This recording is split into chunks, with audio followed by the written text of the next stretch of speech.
Hello, everyone. Welcome back to our channel, Beyond the Noise with Charles and Shanice.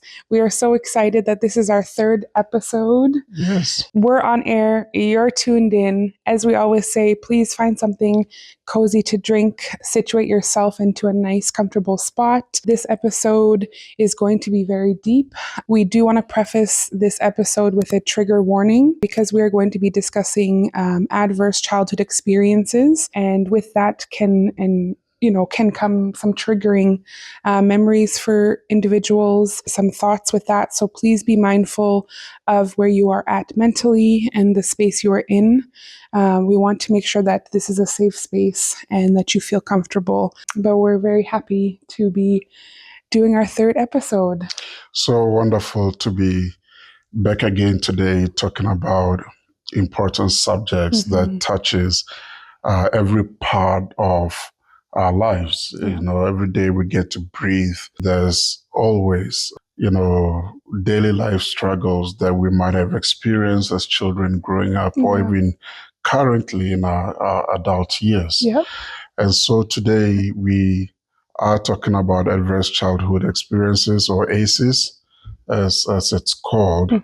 And I also really want to emphasize that it's important that you have a safe space to listen to this podcast or to watch this podcast. Yes. But I'm very, very excited to be sharing this knowledge with people.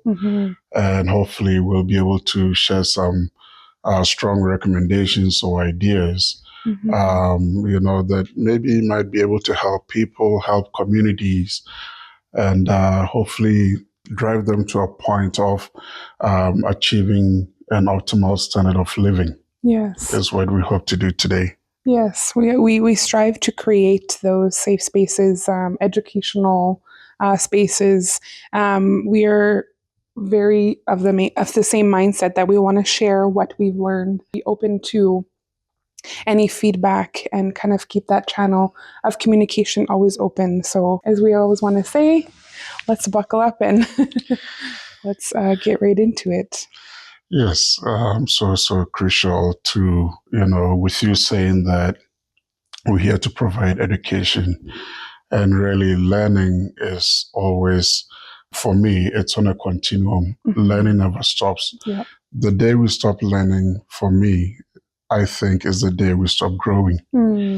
Every day we are learning new things. And today we're here to talk about adverse childhood experiences, ACEs. So I just want to dive into what ACEs are when we talk about adverse childhood experiences. From the knowledge that I have and what I've also experienced as a person, adverse childhood experiences really has to do with the trauma or the significant stress a child goes through up until the age of 18. Right.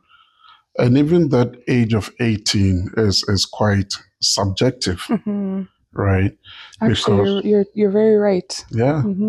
I mean, these days when we talk about youth in different parts of the world, a youth could be even anyone up to the age of 25. Yeah, that's correct. Right? Yeah. So 18 really is what the data says or what the research says. Right. But it doesn't really end there, So ACEs really has anything to do with how a child is maltreated growing up.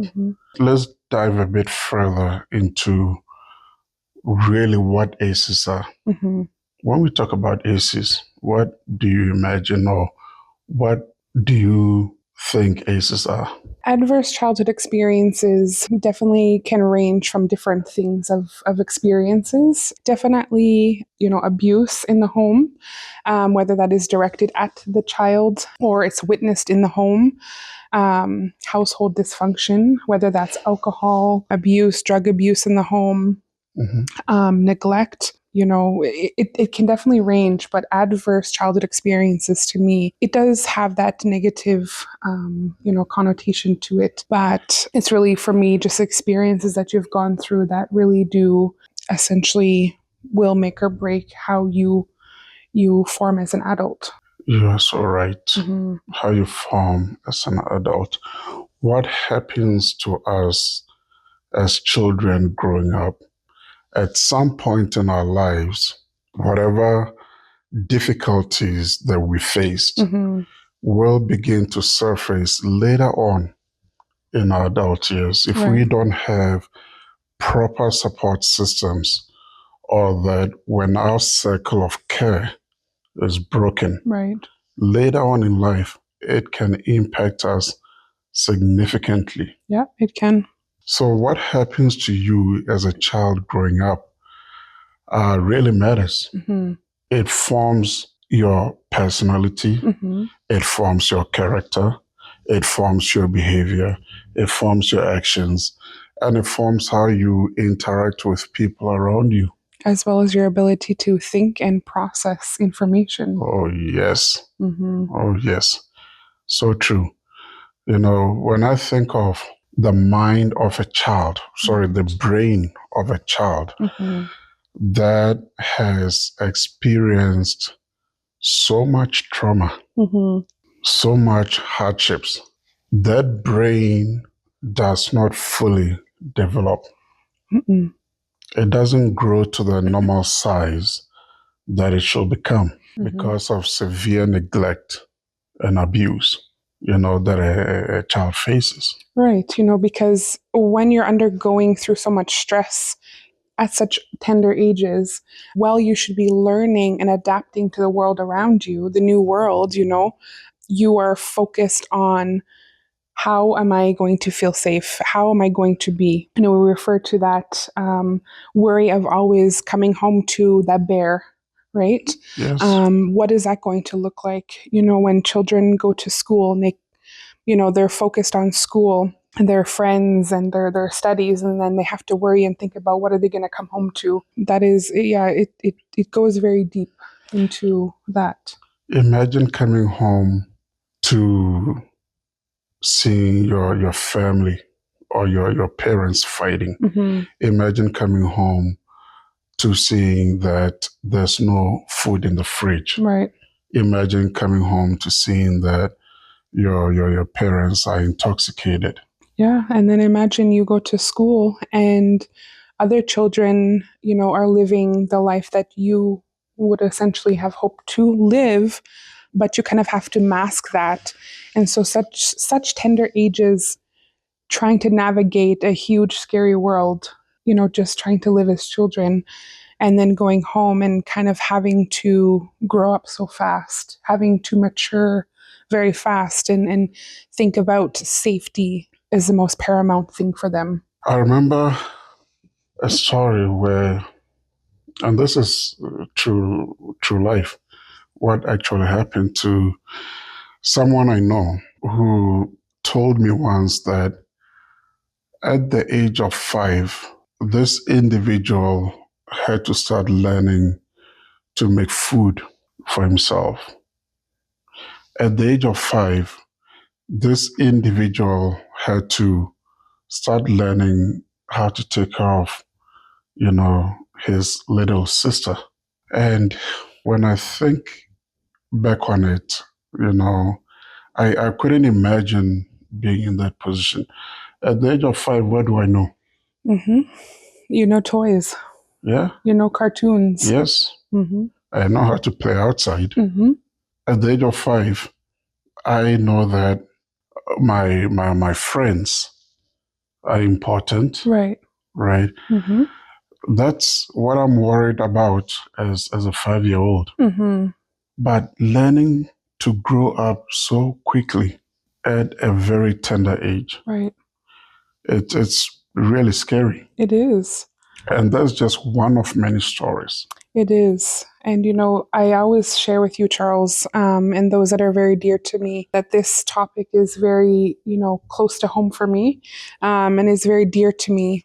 because I grew up with a single father. He raised us, me and my brother, as I shared before, and my brother, who's 3 years older than me.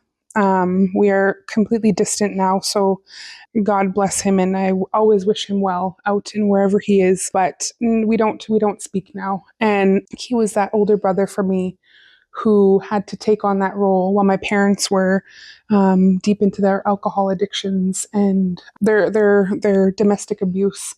And so I remember very vividly, probably around the age of 3 to 4, where we came home from school and they were still going at it. I don't remember who had dropped us off at school that day, but when we returned, we were obviously very hungry, and he had to cook food for us.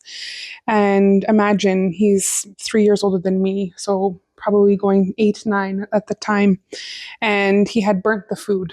And so that particular instance I remember so clearly, like it was yesterday, and we had to eat it anyways, because what else were we going to eat? There was nothing else.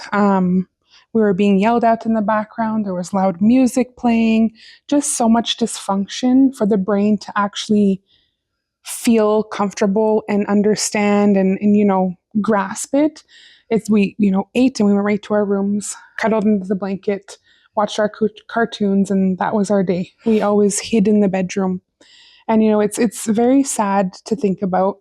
And I do passionately share these stories and experiences of my own to really show that resiliency, strength, and the innate abilities we all have to bounce back from such harsh childhood experiences. You've had to do so much to be able to get to where you are today. Right.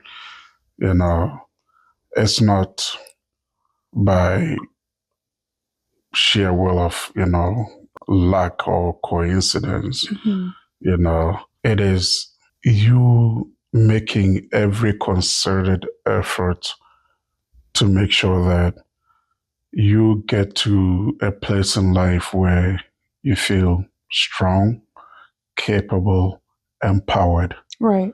And also being able to break cycles. Right.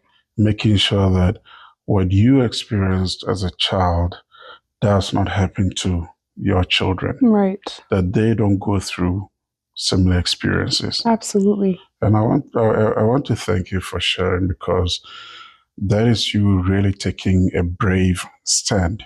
Right. To be able to share your story. Yeah. And I bet a lot of people can resonate with this story. Absolutely. And I think, we've always talked about, how can I share my story one day? How can you share your story one day? And, we're very blessed to have this platform to share. And it is of the complete understanding that I am still healing, that we can still heal and share our stories and feel that empowerment, feel that strength of what you're paving forward for many more generations to come. The decisions we make today has significant impact on what tomorrow holds. Right. What the next generation holds, Mm-hmm. And I want to thank you for that, taking those brave steps to ensuring that that same story does not get repeated.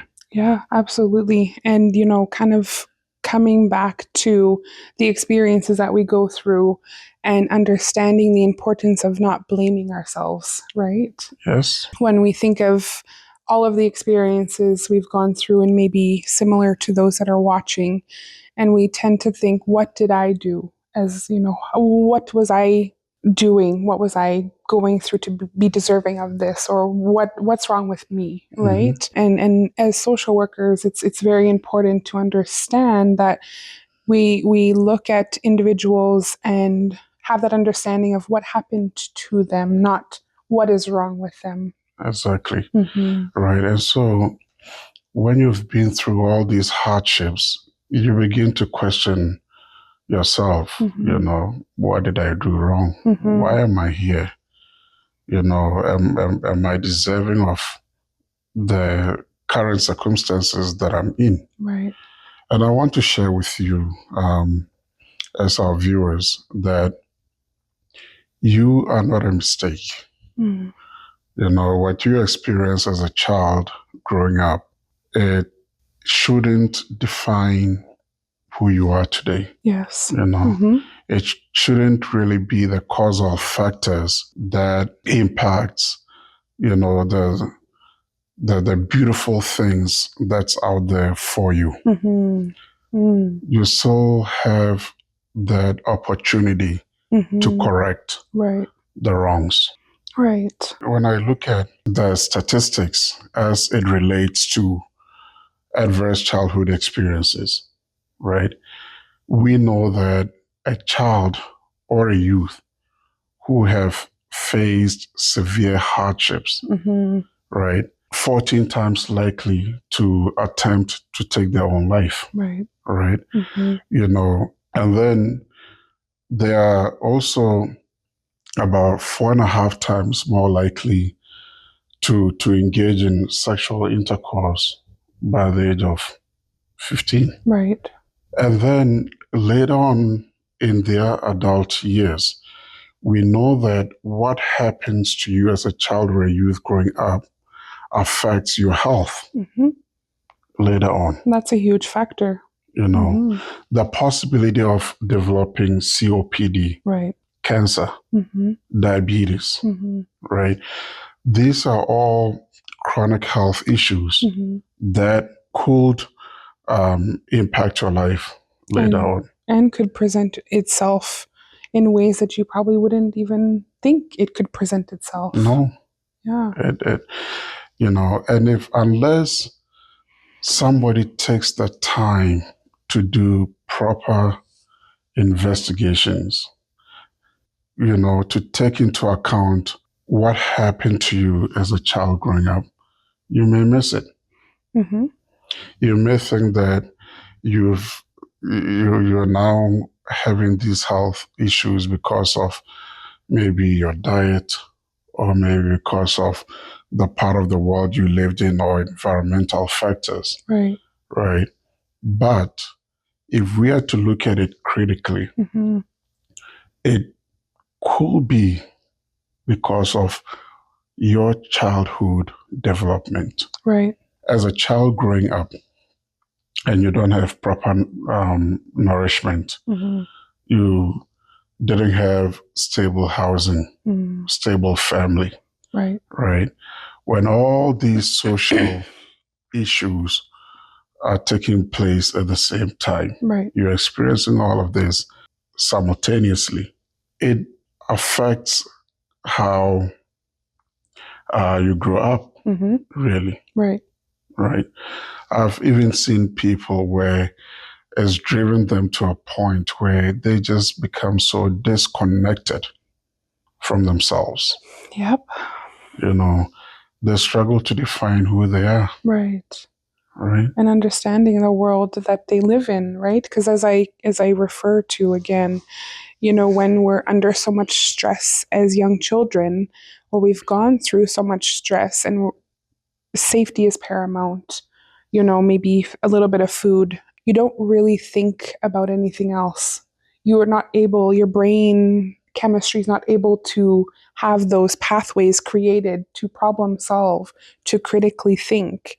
And I think of all of our Indigenous youth that are incarcerated as we speak, and still being continuously incarcerated. And even for them to even understand what they've done wrong, even for them to understand the actions that they've done and the consequences that they've received from that, I can guarantee you 9 times out of 10, they probably don't even understand. No, they don't. I think of those children, and it really makes me sad. It truly does. When I see a young man being incarcerated for things that happen in their home, or that affected their childhood development, and they can't even begin to make sense of it. Right. It breaks my heart, and especially when services are also scarce, Mm-hmm. right? When they live in communities where there are lack of resources, Mm-hmm. right, to do proper investigations or to better support the child or sorry, the youth in this case, when those resources are not in place, the justice system as we know it can be very harsh, or it is harsh. Mm-hmm. Let me put it this way. It is.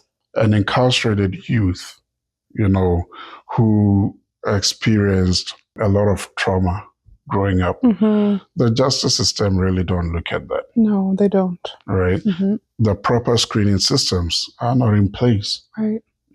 So the quick answer is, you know what? Let's put this youth behind bars. They can deal with their own problems. Mm-hmm. Mm-hmm. And I wish that proper assessments could be done for youth. Yeah. Right? Proper screenings Mm-hmm. could be done for them. Right. Let's take into account what happened to them as children growing up. Right. Right?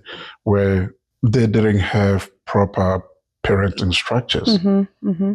All their circle of supports really misguided them. Mm-hmm. Mm-hmm.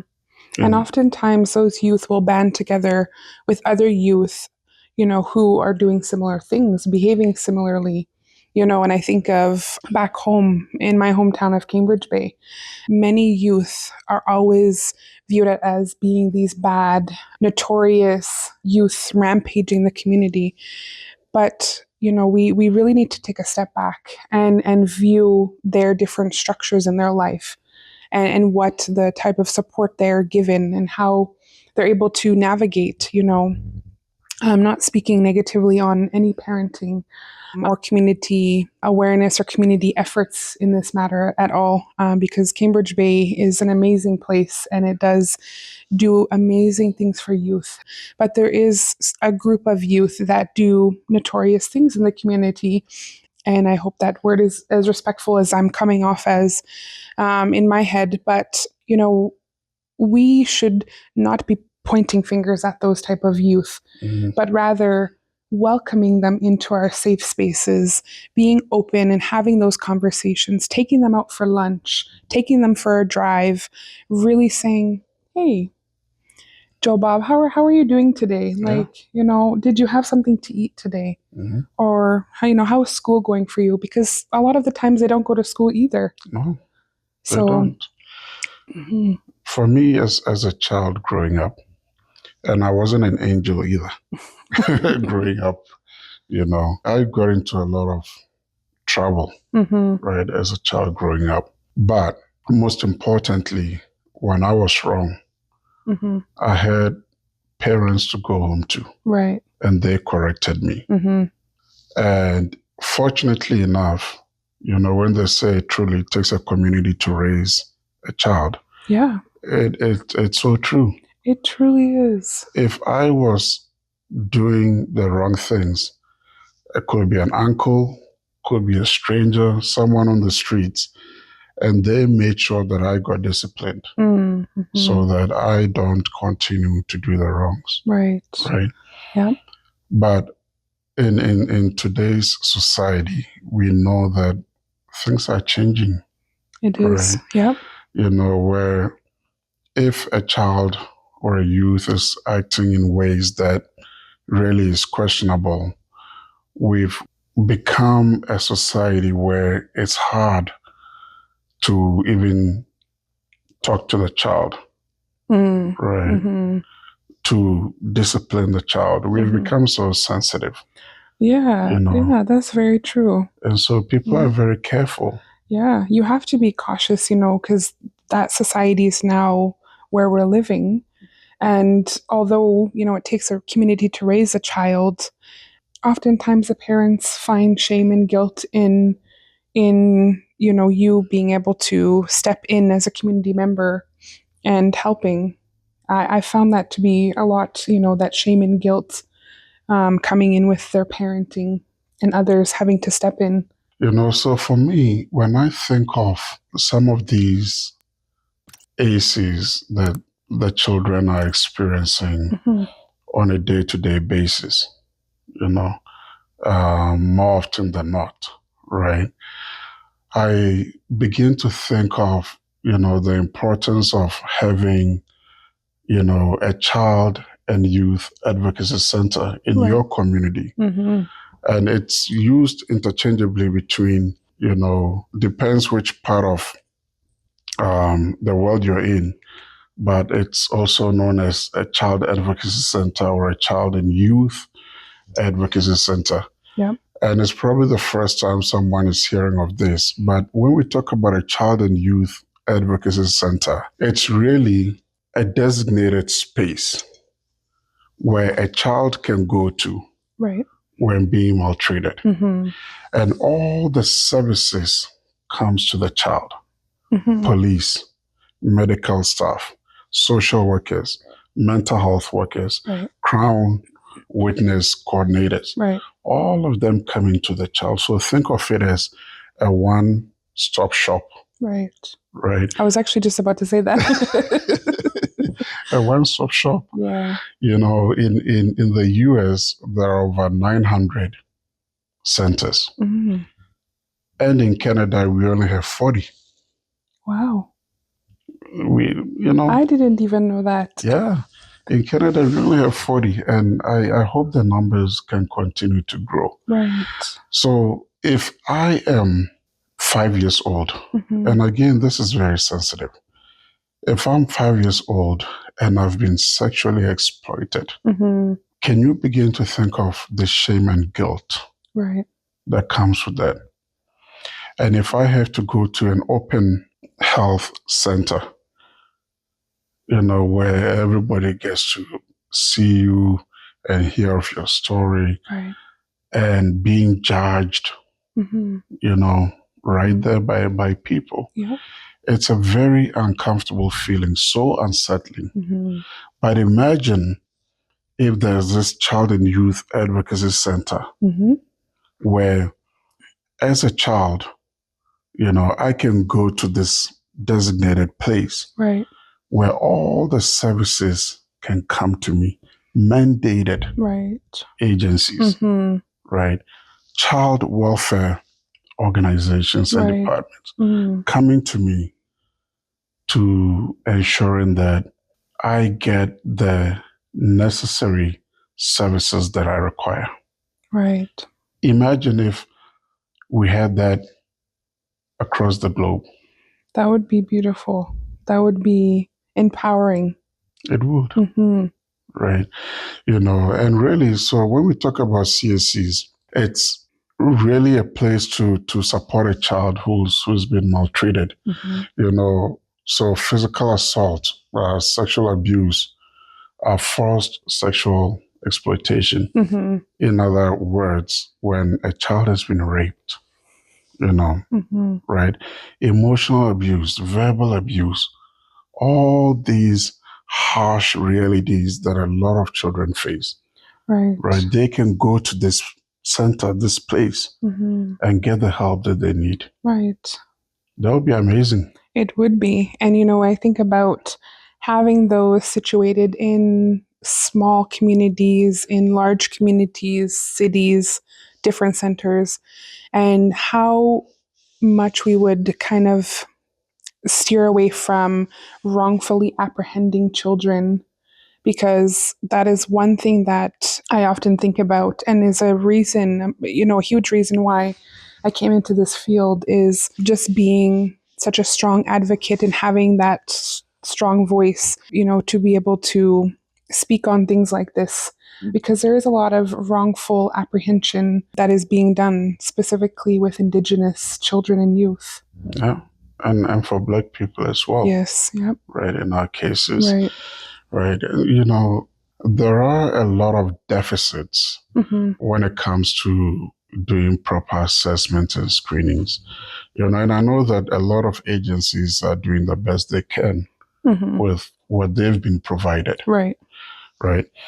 But where the challenge most times I find is that departments or agencies struggle to work intersectorally.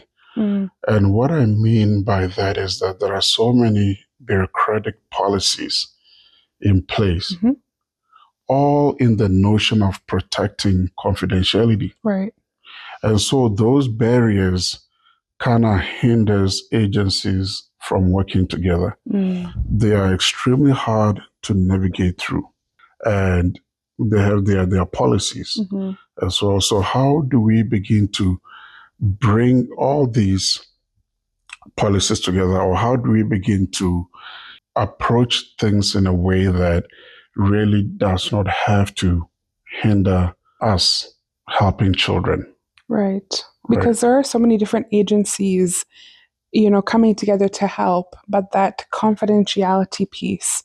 So why can't there be some sort of understanding, memorandum of understanding, or some sort of document between these mandated departments and agencies to, share and refer? And I know that there is systems and processes in those, but when it comes to, let's say, family services dealing with a case and they're referring them to a nonprofit organization that has like a child and youth advocacy center, there's a lot of red tape. There's a lot of gray areas that, while you need this information to properly, assist this individual or family. Am I making sense? You are. So I'm really trying to jog my memory on this. This topic is really bringing me back to being in the classroom, and a lot of the times, the pressure of differentiating my personal experiences to that of my professional field. There is that challenge I have, and so this conversation, I will be very truthful to you in the audience that it's very touchy, but I'm trying to remain very strong and very passionate, which I am. But because this topic is so deep and, intrusive in some areas, it is hard to differentiate. Okay, this is not, your personal experience coming into your professional, you have to have that separation. So please, I apologize. I don't want to feel like it's a classroom setting. I don't want it to feel like it's strongly based on what we are trying to educate, but rather this is generally how our conversations a lot of the times flow, and with it understanding of maybe sometimes there is no knowledge of any of this. So I've kind of gone on a tangent, and I just want to apologize. I don't want it to feel like a classroom setting. I just want it to, So that's where I was coming from. I just didn't want it to feel like a classroom setting rather, but sharing the struggles that I am currently facing with this topic. And it is transparent and honest, And for me and you, this is our everyday conversation. Yeah. This is so natural for us. I don't know, maybe because we are both social workers. Yeah. So we can tend to talk a lot. We do. But all about good things, But yes, you are correct in a sense that we are passionate about children. We are passionate about seeing, youth beginning to blossom and doing well in society, in communities. When I talk to some young people on the streets and they start to share with you things that they hope to become one day in life, it's really mind-blowing. It is. Right? There's so much potential in the young people. They are creative minds, and sometimes I ask myself, wow, was I actually this smart growing up? Maybe, I don't know. Right. Yeah, so it's very important to, try to figure out how we can best support children, going through adverse childhood experiences, and thinking back on it takes a community to raise a child, having that deep understanding that children are very resilient. I think it's truly about being advocates, being those mouthpieces. When I think of many Nunavut communities, particularly Cambridge Bay, there are a lot of youth and young individuals, young adults who are very smart and very strong and have that ability to understand what's happening and be of help in their community to make positive changes. Mm. But oftentimes they overthink their abilities and they don't really have that confidence within themselves to be those advocates and mouthpieces in their communities. I myself included.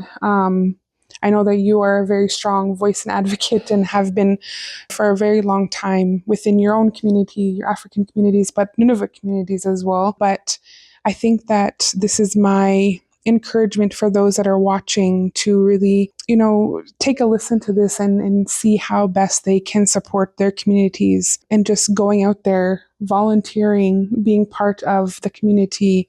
If you see something wrong or you see where changes need to happen, speak to agencies, departments who can hear your thoughts and your ideas and take those and really utilize them to better the community. You're right. When I talk to young people on the streets and, I listen to the creative ideas that they have, it amazes me. Yeah. And a lot of these children come from broken homes. Yep. Mm-hmm. Right?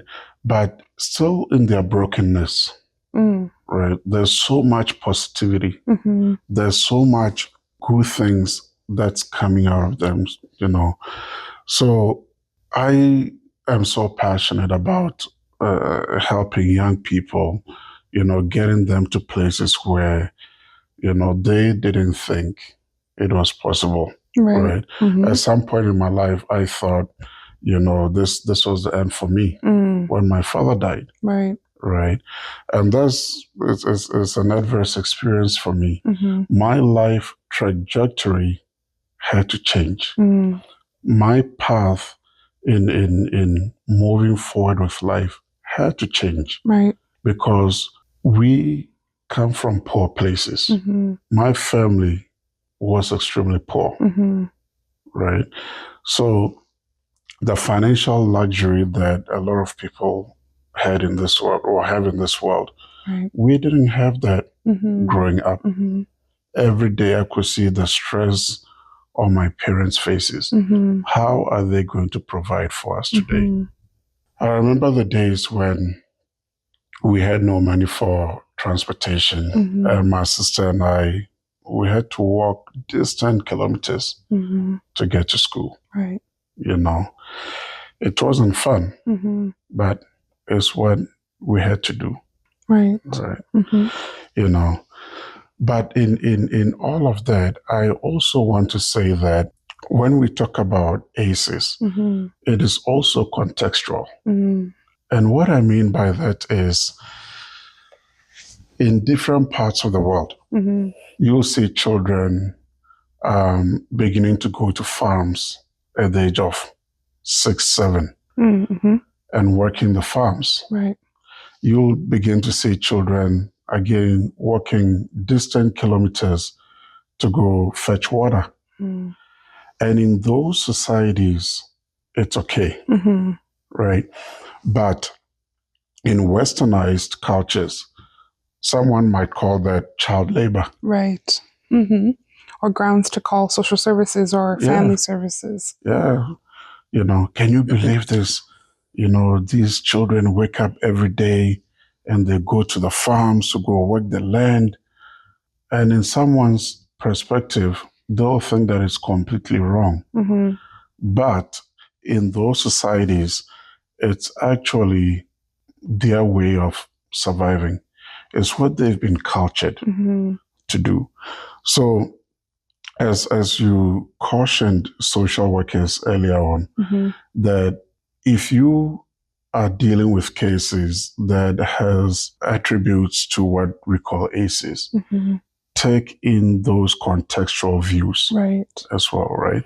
Do not look at things linear, and we begin to name things that really may not be the case. True. And, thinking about my schooling experience, in class, we were given some examples of cases to work through where, based off of what we've read, let's say Billy Bob or whatever the name, Sally Joe, she goes to school every day. She has ripped up clothes. Her hair is dirty. She smells stinky. She's very hungry, and individuals at the school, like a social worker or a teacher, starting to notice this trend and kind of cautions the RCMP or family services that they're noticing this, and maybe to do a checkup on the parents or whatnot. It makes me think of those times in class when I was learning about that. And what we see is not always the story. It's not always the case, It's not always the reality. So really taking a step back and analyzing or getting a clearer picture, because for this particular case where the kid was going to school with dirty clothes and smelling and hungry, little did we know that the mom was actually working 2 jobs to try to make ends meet. There was food, but they always ate before they went to school, like those kind of cases, right? So I find that there's a lot of not misdiagnosis or misinterpretation is the right word of what is actually going on or what's actually happening. And it is a huge part, I'm sure, why both of us have gotten in this field, is because we're able to see, okay, wait, what is really happening here? What is really the story? Is mom really trying to work? Is dad trying to make ends meet? Or are they actually being maltreated at home? Yeah. I love the social work profession. Mm-hmm. I remember a friend of mine telling me that he thinks social workers, their role is only to help, like old elderly people get on a bus. Yes. And I just couldn't stop laughing at that comment. Mm-hmm. Social workers are more than just helping elderly people get on the bus. There's more to what we do. There is. Because we're able to take a person's story Mm-hmm. and able to break it apart Mm-hmm. to make sense of what's going on for them. Right. So when we think of children and youth struggling, we're not just going to look at the child with the dirty clothes and it ends there and we call it, this child is being maltreated at home. Mm-hmm. And we form a diagnosis, we close the books and we move on. Right. No, that's not what we do. Mm-hmm. We actually walk every mile with the child. We don't just close the books and then, okay, it's done. Mm-hmm. We take time. We make every effort to ensure that we have a fulsome picture of what we are dealing with. Right. And that's the beauty of the profession we're in. Mm-hmm. Also, on the other end, it's the beauty of being active community members as well, active within the different programming, volunteering, because it doesn't necessarily only mean because we're social workers, we get the only say or we get to be able to navigate through these things. But, community members, going back on, it takes a community to raise a child. It is not only social workers alone or those of different agencies and different groups that can make all of these decisions, but rather community members as well have that authority to voice concern, to raise awareness, to be advocates, because aside from that schooling aspect, us as ordinary people, that's how we, were, is recognizing the need, recognizing where maybe there's some gaps where we can fill in with our voices and our passion. So, all that to say that I think also not only the beauty of the profession that we're in as social workers, but the beauty of being a helper within your community. Because it doesn't only take social workers or those that are in the profession of helping, such as social workers, but it does take other helpers in the community. So to say that is, you don't need to be a social worker to be a helper in your community. There are many other ways to be a helper and an advocate. Absolutely. When a child is experiencing some crisis, Our first reaction or our first thought processes are that call the social services department, call mental health, right? Call the police. We can be so quick to depend on child mandated services or agencies. Mm-hmm. But what I want to say to you is that as an individual, you are quite capable in supporting a child or intervening, and helping a child through those crises, Right. Or the struggles they're going through. And I hope that we don't become bystanders that pop up our cell phones and start recording, really, when something is happening to someone. Right. But rather get involved, Mm-hmm. elders, community members, any person that is within your community. I want you to see them as potential helpers. Right. We are all quite capable of helping people. We are. And, when we think of children and the importance of childhood development, it is part of it, because children are the next generation. Children are going to be the ones speaking for the rest of the community. Yes. In my eyes, children are huge staples in communities. They truly are. As I was saying earlier on, when I think of their creative minds, they're able to express themselves in ways that I don't think I could even do that. Right. As a child growing up, I look at this new generation. Mm-hmm. I mean, I watch how they interact with their iPads and their cell phones. Yeah. And it wasn't like that for me as a child growing up. Right. Their minds are so fast and so smart. Yeah. And I hope that we can begin to promote, these positive stories, these positive attributes that we see within the children that's around us, right? We want to see them do well. Yeah. And for me, that's what brings me joy. It brings me joy too. Even our own children and the many conversations that we witness with them, and their minds are so pure and so beautiful, and we need to bring back ourselves to understand that they are the next generation of leaders. And I'll keep referring back to that so long as I live, because like I said, my passion for children and youth is very deep, because having gone through my own experiences of childhood adversities and seeing where I can go from what I was living in to now such a peaceful and calm life that I'm building for my children, and having that safe space. And when we were in Cambridge Bay, I remember children would come to our house all the time. Yeah. They'd walk right in and they'd greet our kids, and they just go and play because they know that's a safe space that they can be. And that is something I've always thrived to create, is safe spaces, especially for children and youth.